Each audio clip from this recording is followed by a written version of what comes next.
2024학년도 1학기 기말고사 생명과학원 한빛고 내신분석 리포트입니다.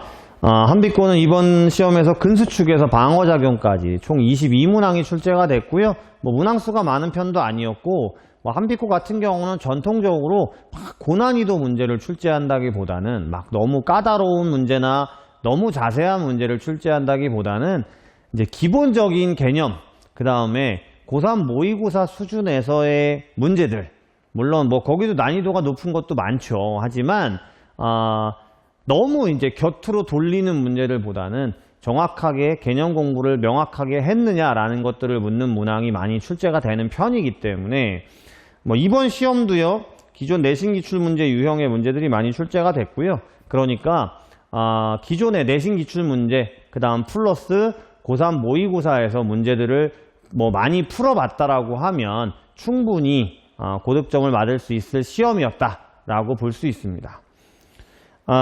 특이사항에 보시면 아무래도 이번 시험에서는 근수축, 그 다음에 이제 항상성의 그래프, 그리고 방어작용이에요. 이게 신경계에서 좀 까다로운 문항들도 있긴 한데, 그래서 지금 보시면 방어작용에서 시간이 걸리는 문제가 뒤에서 한 3문제 정도 있었습니다. 아무래도 자료 해석하는 데 있어서 방어작용은 좀 쉽진 않아요. 그 다음 항상성하고 근수축에서 수능 형태의 까다로운 문제가 한 문제 있었습니다만, 다행인 거는 너무나도 지엽적인 문제가 출제되지는 않았고요. 그리고 이제 고3 모의고사나 내신에서 보는 형태였기 때문에 그래도 문제를 처음 봤을 때 시간이 걸릴 수 있어도 이런 문제 생 처음 봤어, 이런 문제는 아니었을 거라고 보입니다. 근수축이 4문항 출제가 됐는데 앞부분에 있어요. 그러다 보니까 이제 앞부분에서 시간이 좀 걸린 친구들은 뒤에 가서 시간이 좀 부족해서 눈물 나는 경험이 있을 수 있죠. 그러니까 보통 이제 시험 볼 때 근수축 같은 경우 저는 뒤에 다른 거 먼저 풀고 뒤에 풀라고 말씀드리기도 하는 편입니다만, 그건 또 학생마다 좀 다른 거니까요. 1번부터 3번까지는 기본적인 개념을 묻는 거였고요. 4번 문항 정도가 이제 고3 모의고사 형태였는데 변화량으로 수월하게 풀만한 문제였습니다. 근수축도 유형이 많거든요. 근데 그렇게 고난이도는 아니었어요. 그러니까 기본적으로 변화량을 가지고 푸는 문제 연습을 하셨다고 하면 될 것 같고요. 신경계에도 5문항 출제가 됐는데 이 신경계가 지엽적으로 나오면 굉장히 까다롭습니다. 그래서 타 학교 같은 경우는 대뇌에서의 전두엽, 측두엽, 후두엽 문제도 있고, 그 다음 교차 문제도 있고, 자극의 이동 경로 같은 문제도 좀 복잡한 게 많거든요. 이런 문항들 출제되진 않았어요. 단지 이제 9번에 알츠하이머나 루게릭, 파킨슨병 같은 신경계 질환 문제는 나왔는데, 신경계 질환이나 나중에 내분비계 질환 같은 경우는 우리 교과서나 프린트에서 시험 전날이든 잘 읽어보면 충분히 맞을 수 있는 거라서 제가 학생들한테 시험 전날 꼭 읽어보도록 부탁을 했거든요. 내년을 준비하는 친구들은 이런 것들은 시험 전날 꼼꼼히 보시면 된다라고 생각하시면 될 것 같습니다.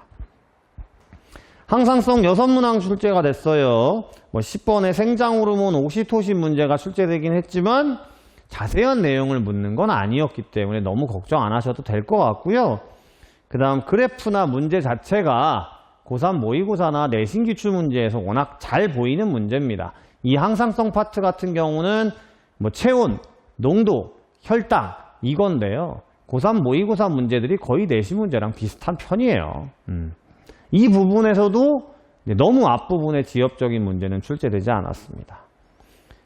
병원체와 방어작용이 7문항 나왔는데요. 이 부분이 조금 까다로웠어요. 아무래도 이 부분이 그래프나 지금 20번의 단일 클론항체 키트 문항도 출제가 됐는데, 저는 학원 수업 시간에 이 단일 클론항체 키트 문항이 고3 모의고사에서 이제 한두 문제 조금씩 나오고 있는 편이었고, 작년, 재작년 같은 경우는 여기 고양시, 파주시 학교에서 한 2개 학교 정도만 냈기 때문에 문항수가 많지 않았거든요.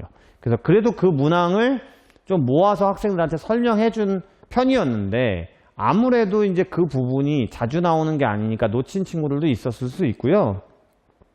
그 다음에 21번에 2차 면역 문제나 22번에 하나의 병원체에 여러 개의 항원이 붙어 있는 문제가 출제가 됐는데요.